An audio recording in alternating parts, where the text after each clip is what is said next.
안녕하세요. 저는 결혼 한 달 만에 초고속 이혼한 31살 여자입니다.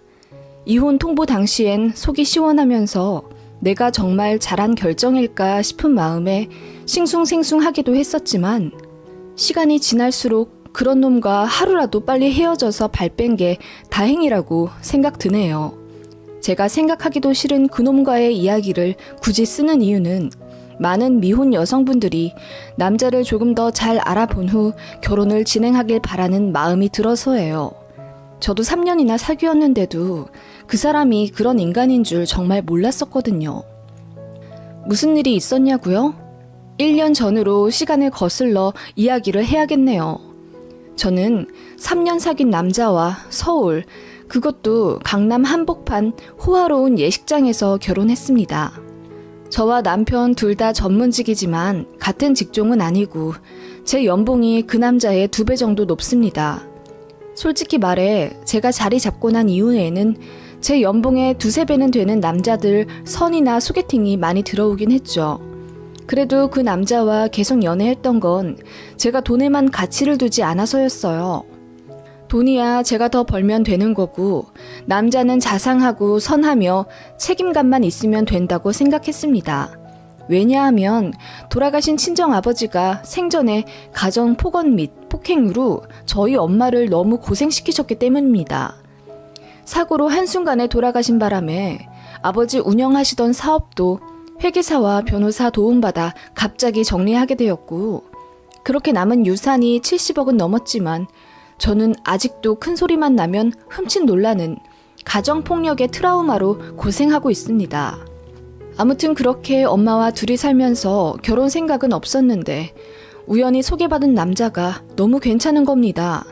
집안도 화목하고 사람 자체도 참 순했고 무엇보다 정신과 마음이 건강하다 느꼈습니다. 제가 남자보다 돈을 더 버는 걸 알면서도 열등감이나 자격지심 따윈 전혀 없어 보였어요. 하긴 남자 본인도 저보다 연봉이 낮았을 뿐이지 꽤 인기 많은 전문직이었으니까요. 그 남자는 제가 야근하느라 힘든 날에는 손수 도시락을 싸서 저희 동료들 먹을 것까지 같이 준비해주는 배려심 많은 성격인데다 집돌이라 별다른 취미도 없는 게 너무 마음에 들었습니다. 생전 저희 아버지는 골프에 낚시에 허구한 날 본인 취미생활 하시느라 집에도 거의 안 계셨거든요. 그리고 술도 참 많이 드셔서 주폭도 있으셨기에 저는 술 먹는 남자를 정말 싫어합니다. 그런데 그 남자는 술을 입에도 대기 싫어하는 성격이더라고요. 나는 술 먹고 알딸딸한 그 느낌이 너무 싫어. 술 한 잔에 이성도 기억도 잃는다는 게 너무 불안하고 말이야. 그래서 술을 안 먹어.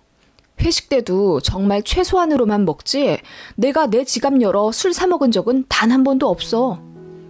그렇게 말했던 그 남자가 얼마나 괜찮아 보였는지 저는 결국 돌아가신 아버지의 굴레에서 벗어나지 못하고 모든 남자를 아버지와 비교해가며 어떻게든 정반대인 사람을 찾으려고 노력했는지도 모릅니다. 그리고 결국 그런 사람을 찾은 거죠. 그게 그 남자였어요. 그 남자네 집은 노후 대비는 잘 되어 있었지만 평범한 수준이었고 저는 연애 때 저희 집안 재력을 절대 말하지 않았습니다. 그래도 다 눈치는 챘을 거예요. 엄마가 서초 30평대 아파트에서 혼자 살고 계셨고 저는 청담동 자가 오피스텔에서 자취하고 있었으니까요. 아무튼 제가 생각하기에 너무 괜찮은 사람이었기에 결혼 생각이 없던 저조차 마음이 변했고 결국 그 남자의 프로포즈를 받게 됩니다. 그런데 난항이 생겼어요. 바로 저희 엄마가 그 남자를 엄청 반대하셨다는 거죠. 3가지 이유가 있으셨습니다. 하나는 말씀드리기 좀 창피한데요. 엄마가 저 결혼하고 싶다고 말씀드리자마자 그 남자 생년월일을 가져가 점을 보셨는데 그 남자와 제가 완전 상극인데다 여자한테 기생해서 사는 몰염치한 사주라네요. 저희 엄마가 사주를 엄청 맹신하시거든요. 그리고 또 다른 이유는 그 남자 눈빛이 마음에 안 든다 이거였습니다. 얘 뭐가 쎄해. 너는 그런 거 못 느꼈니? 웃고 있는데 꼭 동공은 노려보고 있는 것 같단 말이야. 나는 그걸 느꼈어. 엄마, 또 사주 때문에 괜히 그렇게 느껴지시는 거 아니야? 그게 아니래도 저번에 네가 인사시킨다고 집에 데려온 날 있지? 그날 나는 네 남친 처음 보자마자 느꼈어. 사람은 눈이 마음의 창이래잖니. 그런데 걔는 어째 눈이 탁하고 이뭉스럽고. 엄마, 그런 이유라면 나 더 안 들을래. 그이 나한테 얼마나 헌신했는지 엄마도 잘 알잖아. 그야 그렇지. 그건 나도 알지. 너 만나면서 꽤나 공들인 거. 공들인 게 아니래도 그냥 원래 그 사람 성격이야. 엄마, 아무튼 몇 번만 더 만나봐. 제가 엄마를 설득하자 엄마는 손사래를 치며 더 만나기 싫다고 하셨습니다. 원래 제 선택을 늘 존중해 주시는 엄마이고 사람 인상이나 눈빛으로 누군가를 판단하신 적이 없는 분인데 제가 결혼하겠다는 사람의 눈빛이 쎄하다는 이유로 반대하시는 게 이해가 가지 않았어요. 그리고 세 번째 이유는 많은 분들이 예상하실 것처럼 너무 차이나는 재력이었습니다. 저희 집이 재벌이나 갑부까진 아니더라도 어느 정도 부유층에 속하고 제 연봉도 상당히 높은 편인데 반해 남친네 집은 평범한 공무원 집안에 남편 연봉도 저보다 작기 때문이었어요. 저는 아빠가 생전에 돈으로 치사하게 굴면서 엄마 앞에서 갑질했던 것을 보고 자란 트라우마 때문에 남자가 돈이 많은 게 매력으로 다가오지 않았어요. 게다가 엄마는 제가 싫어하는 점괘까지 이야기하시니 당신은 엄마 말씀이 귀에 잘 들어오지 않았습니다. 그저 오해하고 계신 줄만 알고 남자의 좋은 면을 많이 보여드리면 생각이 바뀌시지 않을까 싶어서 인사를 더 자주 드리게 했습니다. 저희 엄마가 남자를 별로 안 좋아하는 걸 남자 본인도 은근히 알고 있었어요. 사실 상대 부모도 나를 반대한다는 게 기분 좋은 일이 아니잖아요. 비참한 느낌이 들 것 같아서 그냥 엄마가 낯가려 정도로 말하긴 했는데 눈치는 빨라가지고 집요하게 물어보더라고요. 어머님이 나 별로 안 좋아하시지? 응? 자기가 말해줘야 내가 노력을 하지. 말했잖아. 난 자기랑 오래오래 행복하고 싶어. 그러니까 제발 방법을 알려줘. 그냥 시간이 지나면 다 괜찮아질 거야. 너무 성급하게 생각하지 말자. 아니야. 나는 꼭 알아야겠어. 나 싫어하셔? 그렇게 돌직구로 물어보는 남자에게 저는 결국 사실을 털어놓았죠. 대신 조금 돌려 말했습니다. 점괘랑 눈빛에 납득할 만한 사람이 어딨나요? 아무튼 저희 엄마가 본인을 반대한다는 사실을 알자 좀 시무룩해지더군요. 그래? 그러실 줄 알았어. 내가 자기보다 돈을 적게 벌어서 싫어하시나? 아니야. 그렇다기보다는 그냥 엄마가 가진 기준이 있으신 것 같아. 노력한다고 되는 것도 아니고 그냥 엄마 마음이 천천히 풀리길 바라야지. 난 시간 갖고 자주 만나뵈면 괜찮을 거라 생각해. 잠시 침울하게 있던 남자는 이내 애써 괜찮은 척 하면서 내가 더 노력해야지. 어머님이 나 좋아하실 수 있도록 내가 더 살뜰하게 굴어볼게. 자기가 나한테 팁 좀 줄 수 있어? 그런 식으로 저희 엄마가 좋아하시는 꽃이나 전시회 같은 거 손수 예매해서는 엄마 친구분들이랑 가서 보시라고도 해주고 본격적으로 노력하더군요. 그래도 엄마 마음은 별로 바뀌진 않았어요. 오히려 부담스러워 하셨습니다. 그치만 남자의 꾸준한 공세로 결국 엄마도 남자의 자상함에 두 손 드셨고 결혼을 허락해 주셨습니다. 그렇게 결혼 허락을 받은 날 엄마와 남자와 셋이서 식사를 하는데 남자가 저희 엄마에게 물어보더라고요. 저 궁금한 게 있습니다. 저 왜 반대하셨어요? 이유를 정확하게 알고 싶어서요. 아니, 뭐 지나간 일 가지고 그래. 내 딸 아깝지 않은 사람이 어디 있겠어. 아마 사돈 되실 분들도 우리 딸이 별로 탐탁치 않으실 텐데 아들이 좋다 하니 그러려니 하셨을 거게. 다 그런 거지 뭐. 아니에요. 그래도 장모님은 저 정말 싫어하셨잖아요. 저한테 웃어주지도 않으시고. 아니 뭐 그땐 불편하기도 했고. 그래 뭐 맘에 안 찼으니까. 물어보니 대답하는 건데 솔직히 말해서 여자보다 훨씬 연봉도 낮고 대놓고 말해서 돈이 많은 집안도 아니잖아. 반대하지 않을 경우가 더 드물지 않겠나? 그런 단점 다 상쇄할 만큼 자네가 괜찮은 사람이고 우리 딸도 많이 사랑하니까 허락한 거지. 아, 네. 엄마의 대답을 듣고 고개를 끄덕이던 남자였습니다. 아무튼 그렇게 저희는 결혼했어요. 예물 예단이나 결혼 관련해서는 결정하는 문제에서 단 한 번의 트러블도 없이 잘 진행된 결혼이었습니다. 이제 행복한 일만 남을 줄 알았죠. 하지만 신혼여행 다녀와서 지옥은 시작됩니다. 저희는 칸쿤으로 여행을 갔어요. 둘 다 휴가를 오래 땡겼어서 2주나 실컷 놀고 마지막 날에 양가 어르신들 선물을 고르려고 지역 쇼핑몰에 갔습니다. 남편 어머님은 명품 가방 일할 게 없으시다고 하셔서 제가 200만 원대로 하나 골랐고 아버님은 80만 원대 시계를 샀습니다. 시누이 것도 하나 샀고요. 쇼핑몰 들어가자마자 1시간 정도 돌아다니며 시댁 것부터 샀고 남편도 고마워 하더라고요. 그리고 커피 한 잔 마시고 다시 쇼핑을 시작했는데 남편은 저희 엄마 선물을 고를 생각을 안 하더라고요. 제가 시댁에 드리는 선물값만 거의 350만 원 꼴이었는데 본인 서류 가방이랑 구두 고르기에만 혈안이 되어 있더라고요. 사실 신혼여행 내내 묘하게 변한 남편에게 살짝 기분이 상하던 차였습니다. 그래도 피곤해서 그렇겠지. 내가 결혼식 끝내고 너무 정신이 없어서 예민해서 그렇겠지. 라고 생각하며 애써 마음을 다듬었는데 남편은 신혼여행이 흘러가면 흘러갈수록 이전의 다정함은 슬쩍 없어지고 뭔가 건조한 반응을 하는 게 미묘하게 느껴졌습니다. 아무튼 그런 남편을 유심히 지켜보며 저 사람 언제 우리 엄마 선물 사나 보고 있었어요. 결국 4시간 쇼핑 시간 동안 저희 엄마 선물은 사지 않더군요. 곧 쇼핑몰 폐장이 다가왔고 제가 참다 물었어요. 여보, 이제 곧 쇼핑몰 문 닫는데. 아, 그래? 빨리 나가야겠다. 내일 아침에 바로 공항 가야 되잖아. 미리 가서 짐 정리 좀 해야지. 자기 다 샀어? 난 다 샀어. 나가자. 하며 아무렇지 않게 나서더군요.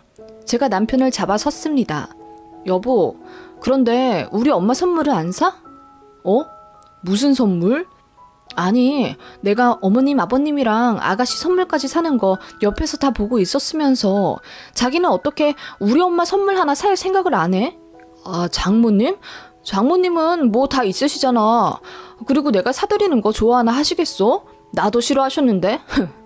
하면서 혼자 키득키득 웃더니 빨리 나가자고 저를 이끌더군요.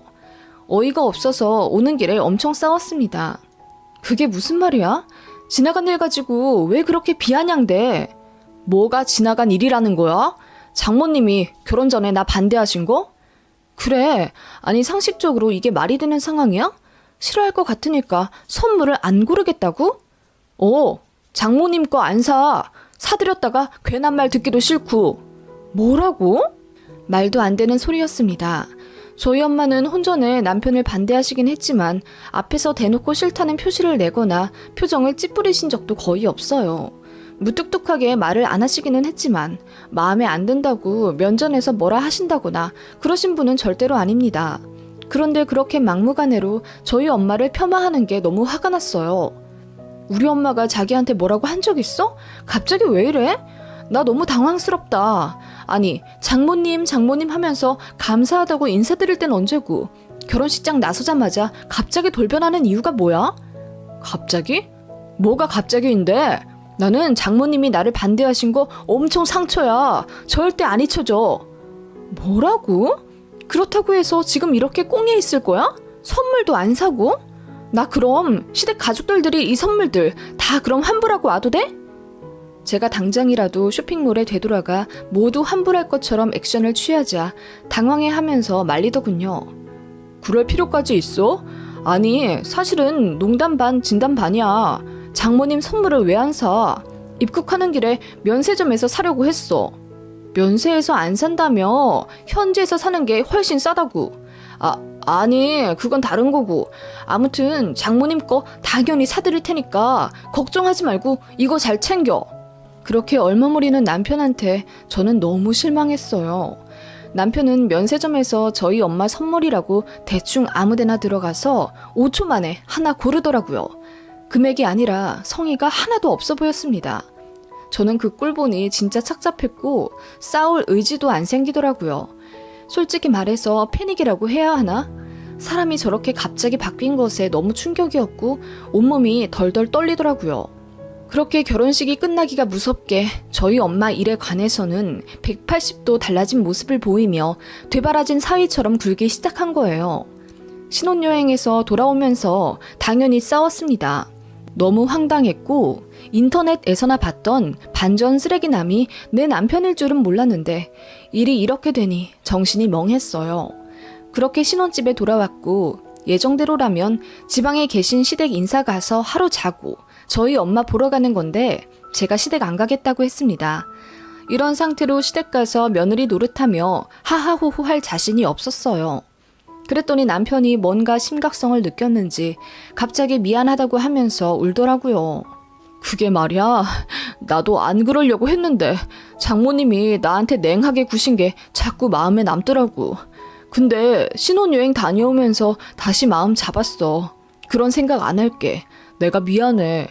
하면서 사과하는데 말 같지도 않다고 해야 하나? 와 닿지도 않았어요. 다만 신혼여행에서 제 통한 목소리가 심상치 않은 걸 느끼시고 계속 걱정하시던 친정엄마가 생각나 일단 잘 다녀왔다고 양가 인사나 간단하게 드리고 오자고 했죠. 그렇게 저희 집이랑 시댁에서 억지로 웃으며 인사드리고 왔습니다. 그런데 남편 하는 꼴 보니 확실히 결혼 전에 저희 엄마한테 엄청 헌신적으로 깍듯이 대하던 그 모습이 사라지긴 했더라고요. 예전엔 저희 엄마가 무슨 말씀 하시면 말끝마다 네네 하면서 경청하던 놈이 저희 엄마가 말씀하시는 거 뻔히 보고도 스마트폰으로 기사를 보거나 주식을 하고 있더라고요. 어이가 없어서 팔을 탁 치면 그제야 떫은 표정으로 핸드폰을 주머니에 넣던 그놈이었습니다. 엄마가 이러시더군요. 너 싸웠니? 김서방 왜 저렇게 저기압이야? 에휴, 아니야. 나중에 얘기할게.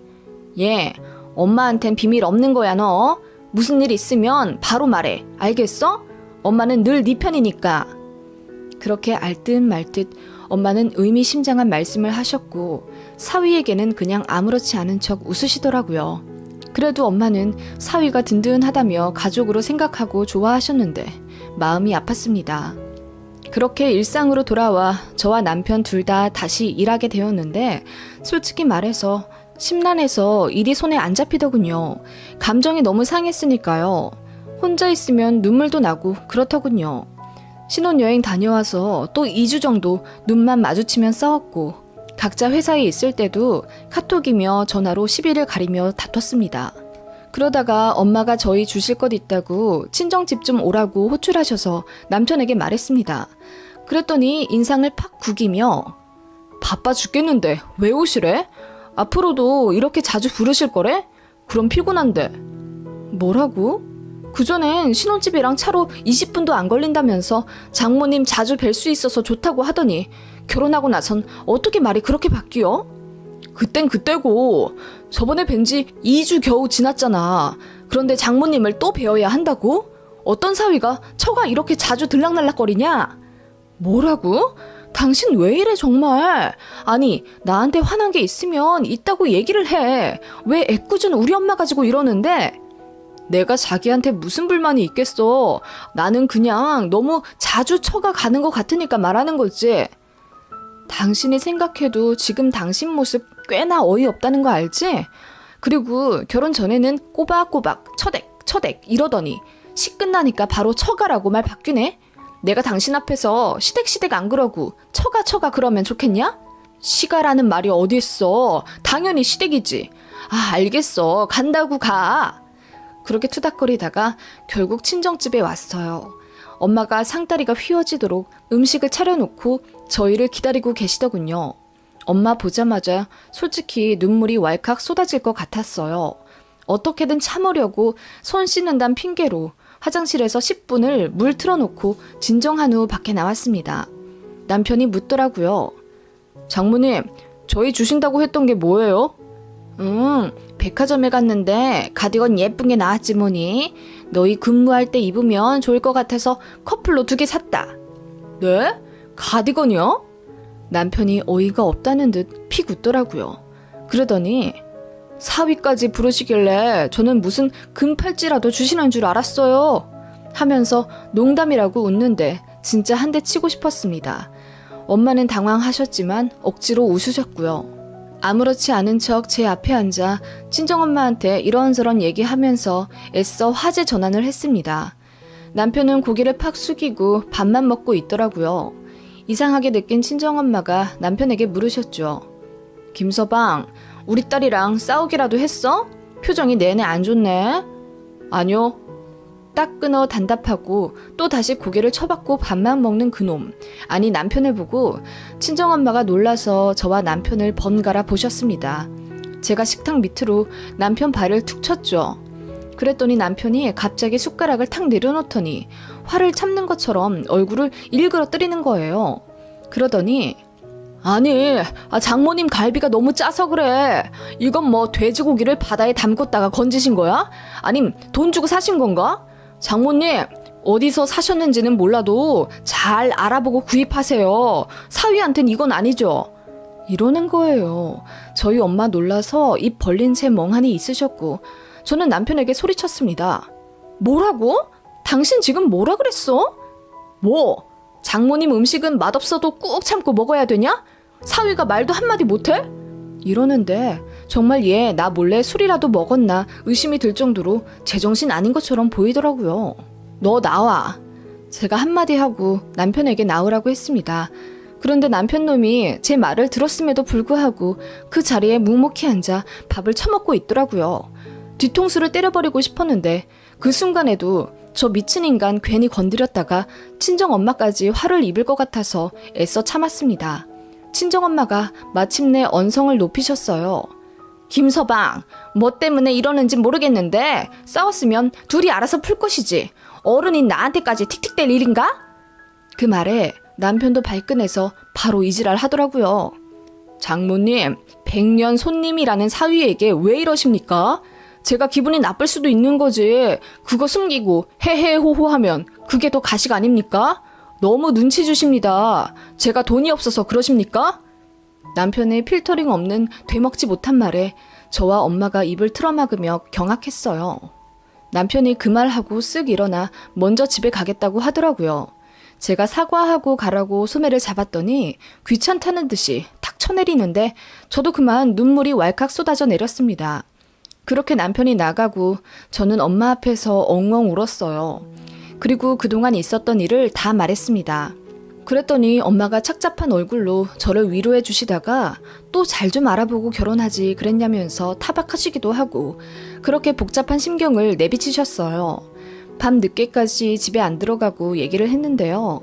엄마의 입장은 아니다 싶으면 빨리 발 빼라 였습니다. 엄마, 근데 나 결혼한 지 이제 한 달도 안 됐어. 바로 이혼한다고 하면 사람들이 얼마나 비웃겠어. 얘, 너 그렇게 질질 끌다가 엄마처럼 평생 고통받을래? 빨리 결정하는 게 현명한 거야, 이거사. 그렇게 저는 이혼을 결심했습니다. 남편 놈은 제가 이혼 얘기할 거라고 생각도 못하는 것 같았습니다. 하긴 제가 결혼 전에 이랬거든요. 우리 직종은 워낙 말이 많아서 이혼하면 바로 뒷담화 장난 아니야. 바람나서 헤어졌네. 도박나서 이혼했네. 그런 거 듣기 싫어. 이혼하면 은근히 루저 취급하면서 승진도 잘 안 해주는 것 같고. 제가 그렇게 말했던 게 뒤늦게 생각이 났고 남편이 승리의 깃발이라도 쥐고 있는 것 마냥 저렇게 되바라지게 갑질하고 있는 게 슬슬 이해가 갔습니다. 남편에게 말했어요. 당신 우리 엄마한테 왜 그래? 그냥 터놓고 말해봐. 어차피 이혼 못할 거 서로 생각은 좀 알아야 맞춰가든지 하지. 이제야 좀 말이 통한다 자기. 그래, 나 사실 엄청 피곤하고 자존심 상했어. 꼭 두 여자랑 연애하고 있는 것 같았거든. 돈 없는 게 그렇게 죄야? 장모님도 솔직히 돌아가신 장인어른 덕분에 저 큰 집에서 떵떵거리며 살고 있는 거 아니냐고. 뭐라고? 내가 아빠 어떻게 생각하는지 잘 알면서 그딴 식으로 말을 한다고 지금? 그래, 나도 자존심 회복할 시간이 필요해. 그러니까 장모님도 나 좀 그만 부르라 해. 이러다가 전구 간다고 부르고 바퀴벌레 나왔다고 부르고 머슴 부리든 나 부리시겠네. 와, 어떻게 사람이 이렇게 변하냐? 그렇게 다른 사람과 대화하고 있는 듯한 느낌에 오한이 오듯 몸서리가 쳐졌고 저는 결국 이혼하자고 했습니다. 그랬더니 눈이 휘둥그레지면서 어떻게 결혼한 지 한 달도 안 되었는데 이혼하자고 하냐고 미친 듯이 날뛰더군요. 상관 안 했습니다. 바로 저는 변호사 선임했어요. 그것도 이혼 분야에서 승률 최고로 높은 전문으로요. 쓰다 보니 너무 길어져서 여기서부터는 간략하게 써볼게요. 남편은 제가 이혼 이야기 하자마자 울고 불며 손이 발이 되도록 싹싹 빌었습니다. 자기도 모르게 어떻게 됐나 보더라고. 미안했다고 장모님한테도 가서 무릎 꿇고 사과드리겠다고 하더군요. 그래서 사과하고 오랬더니 정말 친정엄마한테 가서 죄송하다고 울면서 빌었다더군요. 그러면서 이제 이혼 얘기 거두어 주는 거냐고 묻길래 사과는 사과고 이혼은 이혼이라고 했더니 절망스러운 표정을 지으면서 또 울고 불고 난리가 나더군요. 그러더니 지도 변호사를 선임하더라고요. 이혼 못해준다고 버티길래 그럴 줄 알고 바로 소송했습니다. 남편이랑 나눈 카톡 대화와 녹취록을 냈고 제가 남편의 달라진 행동에 스트레스 받아 상담을 받았던 게 인정이 되어 그것까지 다 제출했습니다. 그리고 제 변호사가 알아서 잘 다듬어 주었고요. 남편은 저한테 일방적으로 이혼당했다며 피해 보상 겸 위자료로 2억을 제시하더군요. 네, 기각됐습니다. 말도 안 되죠. 게다가 결혼한 지 한 달밖에 안 됐는데요. 솔직히 재산 분할이라고 할 게 없었어요. 어차피 집은 제 거였고 남편은 가전 가구나 해왔었으며 결혼 준비나 신혼 여행비는 얼추 반반 정도 냈더라고요. 남편 쪽에서도 계속 질질 끌면서 어떻게든 돈 더 받아내려고 혈안이던데 제가 승소했어요. 위자료 안 주고 그냥 깔끔하게 헤어지는 걸로 끝났습니다. 결과적으로 남편은 변호사 고용비만 더 털리게 된 거죠. 오히려 개운하더라고요. 이혼 승소 결정 나자마자 남편을 내쫓았어요. 그랬더니 시어머니까지 같이 찾아오셨더라고요. 제 앞에서 무릎 꿇고 비시면서 아들 잘못 키웠다고 용서해달라며 한 번만 눈 감아주고 다시 시작해주면 안 되겠냐 우시길래 솔직히 남편이 저희 친정엄마한테 했던 것처럼 저도 되바라지게 하고 싶었지만 꾹 참고 그냥 일어나시게 했습니다. 옆에서 남편은 그 꼴 보면서 하염없이 울던데요. 그렇게 다 정리되었어요. 남편이 지 짐이며 가전 가구를 한 번에 안 가져가고 찔끔찔끔 가져가며 저랑 자꾸 이야기하려고 하길래 기한 주어서 언제까지 안 가져가면 다 고물상에 내다 버린다고 했더니 용달 불러 바로 가져가더라고요. 그렇게 끝났습니다. 직장에다가는 이혼 사실 절대 말하기 싫었는데 회식하다가 그냥 술김에 다 밝혔어요. 그랬더니 오히려 잘했다고 하시더군요. 뒤에서 말이 나오든 말든 상관없습니다. 그런 자격지심과 열등감에 휩싸여 삐뚤어진 남자랑 평생 살며 고통받느니 빨리 발 빼고 엄마랑 행복하게 사는 게 낫죠. 그러게 친정엄마랑 저는 여행도 다니고 오붓하게 카페 데이트도 즐기면서 잘 삽니다. 결혼 생각? 없어요. 그냥 이렇게 제일 하면서 엄마랑 살랍니다. 남자가 무서워지기도 했고요. 여러분도 결혼하기 전에 남자 정말 잘 알아보고 진행하세요. 저도 나름 똑 부러진다는 얘기 많이 듣고 살았지만 남자한테 콩깍지가 씌워지니 엄마 말은 안 듣고 제가 보고 싶은 것만 보려고 했던 것 같아요. 그게 가장 큰 실수였던 것 같습니다.